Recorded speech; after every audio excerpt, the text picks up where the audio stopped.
Hello guys! Hello Cancer! Welcome dito sa aking channel, Kapalaran 888. Welcome guys!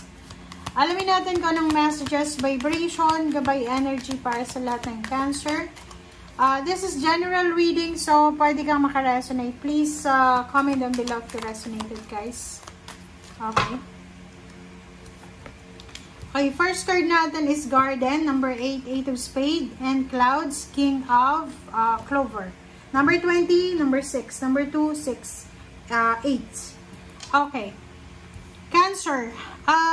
Nakikita ko sir dito na maybe September, sobrang busy ka sa obligasyon mo as a father. Pwedeng ikaw yan, na busy ka sa pag-aalaga sa iyong anak or pamilya. Okay? Busy ka eh. Abalang-abala ka para ibigay sa kanila kung ano yung buhay na gusto mong ibigay para sa kanila. But, there's a warning here, okay? Wina-warningan ka ng barahan na kailangan mong ihanda ang sarili mo kasi may possible ka na pagdadaanan na like, mga parang ano to, uncertainty. Hindi naman siya problema. Marami kang pagdadaanan na like emotional imbalance. Pwedeng dumaan ka sa mga sitwasyon na hindi mo masyadong maintindihan, ganyan, or kung ano pa man. Okay, tingnan natin. This is for Cancer.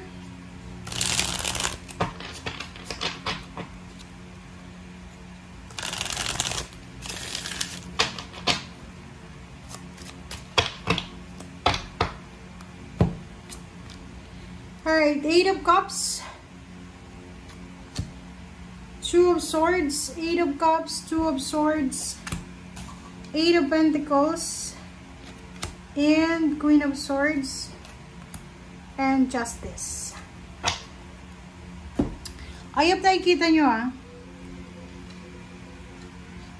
Okay.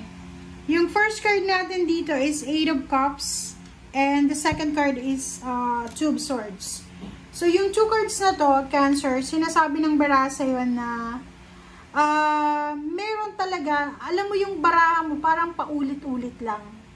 Na, kasi yung baraha natin is intuitive to diba? So, parang meron sa yung pinapahiwatig ang universe na kailangan mong malaman.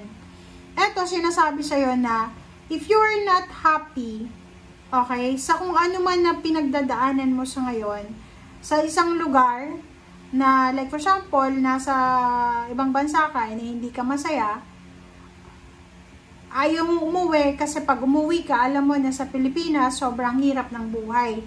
So, okay lang mahirapan ka sa ibang bansa kasi, may sweldo ka, parang ganon.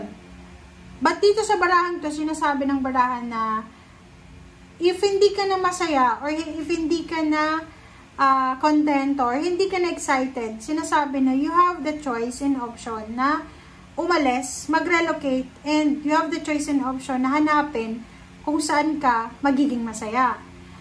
Nasa 2 of Swords ka, so maybe this is mindset, this is emotion, kaya merong clouds kasi yun na nga sinasabi, handa mo yung sarili mo kasi pwedeng maging emotional ka sa mga choices and option mo. Yung parang gusto mong mabago yung takbo ng buhay mo pero natatakot ka or ayaw mo.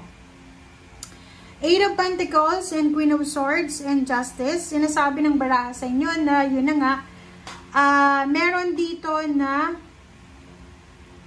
pwedeng may mag-offer sa inyo diba? This is international job or pwedeng long distance job siya. Pwedeng nasa probinsya ka or nasa Maynila ka pero yung trabaho mo malayo siya. So, sinasabi ng baraha sa'yo na etong offer ng job na to, kailangan mo mag-travel. Ang offer ng job na to, or ang contract na ito, ay sinasabi sa'yo na kailangan mo tong magdesisyonan as soon as possible. Kasi, maraming mga tao sa paligid mo na wini-wish or pinapangarap itong trabaho or etong success na to, or etong kung ano man to, na possibilities and opportunities na inihain sa'yo ng universe. So, sinasabi ng baraha na you need to decide as soon as possible, Cancer.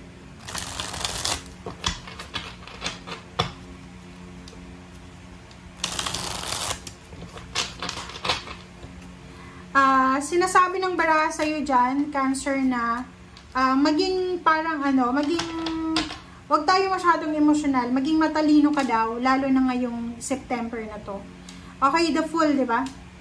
Sinasabi ng baraha sa'yo na yun, sa pagsisimula, sa mga bago, like, halimbawa, kung may trabaho ka na, tapos hindi ka masaya, pero nagtatrabaho ka pa rin dyan, kasi wala kang choice. Maybe, komportable ka na dyan, or yun, natatakot ka makapagsimula ulit. Diba? May ganun na kahit na hindi na tayo masaya, or hindi natin nakukuha yung gusto natin na benefit sa isang company, mababa yung sweldo, walang mga benefits, nag-stay tayo kasi komportable tayo, kasi dyan ka na nag-build ka na ng friendship, kahit walang progress. Tapos natatakot ka ulit mag-apply ng trabaho. Ayaw mo nang makipagkompetensya sa mga new applicants, new graduate. Okay, sorry. Okay? So, dito sinasabi ng baraha na leap of faith. Kailangan mo ng leap of faith. Kailangan natin na suungin lahat ng mga posibilidad, ng mga bagong oportunidad na pagsisimula.